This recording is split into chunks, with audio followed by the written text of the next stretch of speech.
વડોદરાના સાવલી તાલુકાના ભગાના મુવાડા ગામમાં શિક્ષણ વિભાગની કામગીરીના ધજાગરા ઉડાડતી ઘટના સામે આવી છે.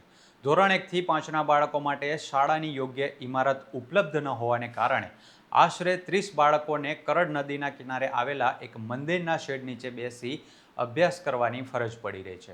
બીજી તરફ આશરે 25 આંગણવાડી બાળકો પણ યોગ્ય મકાનના અભાવે દૂધની ડેરીમાં બેસીને ભણતા હોવાની સ્થિતિ સામે આવી છે. આટલું જ નહીં, બાળકો માટે વીજળી અને પંખા જેવી મૂળભૂત સુવિધાઓનો અભાવ હોવાના પણ આક્ષેપો છે. જ્યારે ધોરણ 1 થી 5ના બાળકોને ભણાવવા માટે માત્ર 2 શિક્ષકો હોવાની માહિતી પણ સામે આવી છે.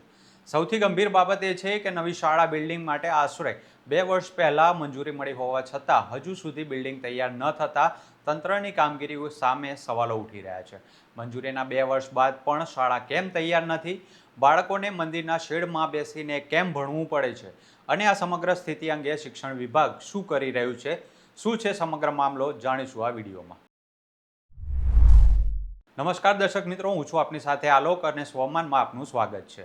સાવલી તાલુકાના ભગાના મુવાડા ગામમાં શિક્ષણ વ્યવસ્થાની ચોંકાવનારી સ્થિતિ સામે આવી છે, જ્યાં નાના ભૂલકાઓને તેમના અધિકાર મુજબની શાળા અને શૈક્ષણિક સુવિધાઓ મળવાને બદલે કામચલાઉ વ્યવસ્થામાં અભ્યાસ કરવાની ફરજ પડી રહી છે.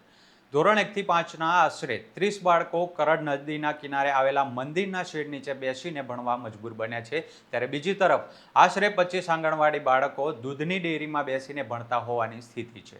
ત્યારે આ સમગ્ર મામલે ગામના સરપંચ શું કહી રહ્યા છે તે જાણીએ. સાવલી તાલુકાના તુલસીપુરા ગ્રામ પંચાયતના ભગનમોવાડા ગામે છેલ્લા ઘણા વર્ષોથી આંગણવાડી કેન્દ્ર અને પ્રાથમિક શાળા જર્જરિત હાલતમાં છે, ડિમોલેશન કરેલી છે. એટલા માટે પ્રાથમિક શાળાના લગભગ 30થી વધારે બાળકો અને આંગણવાડી કેન્દ્રના 25થી વધારે બાળકો એ હાલમાં આટલેગાડી શેડ નીચે બની રહ્યા છે. શેડ ખુલ્લાની અંદર અને બાજુમાં કરડ નદી વહે છે.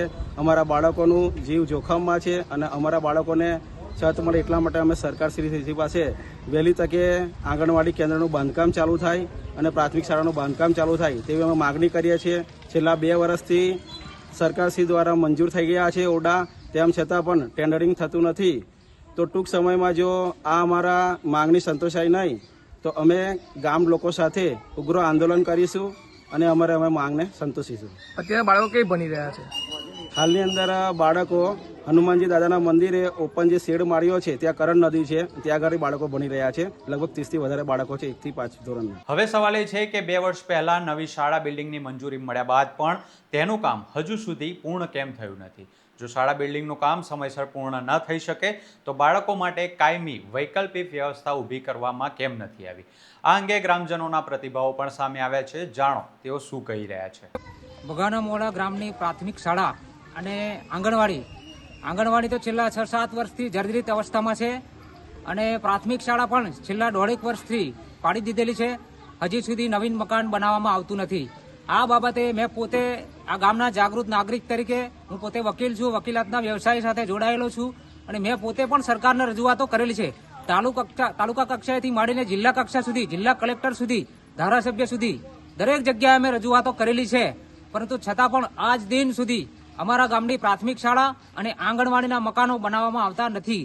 આ લોકોનો મને જવાબ લેખિતમાં એવો આપ્યો છે કે ભાઈ આંગણવાડી અને પ્રાથમિક શાળા આ બંનેનો રાજ્ય કક્ષાએથી સ્ટેટ લેવલેથી વર્ક ઓર્ડર બાકી છે.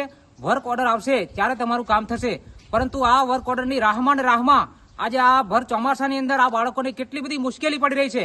આંગણવાડીના બાળકો જે છે એ એક સામાન્ય નાનકડા એક ડેરીના મકાનની અંદર ભણી રહ્યા છે, જ્યારે બીજી બાજુ પ્રાથમિક શાળાના જે બાળકો છે એ એક મંદિરનો શેડ છે એ ખુલ્લી જગ્યાની અંદર ભણી રહ્યા છે. આ ખુલ્લી જગ્યાની અંદર ચોમાસાની અંદર ઘણા બધા એવા જીવજંતુઓ નીકળે છે, જે ઝેરી જનાવરો નીકળે છે. બાળકોને કેટલી બધી મુશ્કેલીઓનો સામનો કરવો પડે છે, વિદ્યાર્થીઓને, વાલીઓને ઘણી બધી સામનો કરવો પડે છે. એટલા માટે સરકારને અમે કહેવા માંગીએ છીએ કે તમે તમારી ઊંઘ ક્યારે ઉડશે અને ક્યારે તમે જાગશો? આ તમારી કુંભકર્ણની જે નિંદ્રા છે એ નિંદ્રાને જગાડો. બાકી અમારે ના છૂટકે આ જિલ્લા પ્રાથમિક શિક્ષણ અધિકારીની કચેરીએ અમારે ઉગ્રમાં ઉગ્ર આંદોલન કરવું પડશે, જેની નોંધ લેવામાં આવે. બીજી તરફ 5 ધોરણના આશરે 30 બાળકોને ભણાવવા માટે માત્ર 2 શિક્ષકો હોવાની સ્થિતિ પણ સામે આવી છે. આટલા ઓછા સ્ટાફ સાથે બાળકોને પૂરતું શિક્ષણ કેવી રીતે મળી શકે તે પણ શિક્ષણ વિભાગે સ્પષ્ટ કરવું જોઈએ. આંગણવાડીના આશરે 25 બાળકોને પણ દૂધની ડેરીમાં બેસીને ભણવાની નોબત આવી હોવાના આક્ષેપો છે. ત્યારે નાના બાળકો માટે યોગ્ય વાતાવરણ, સુરક્ષા અને મૂળભૂત સુવિધાઓ ઉપલબ્ધ કરાવવાની જવાબદારી તંત્રની છે.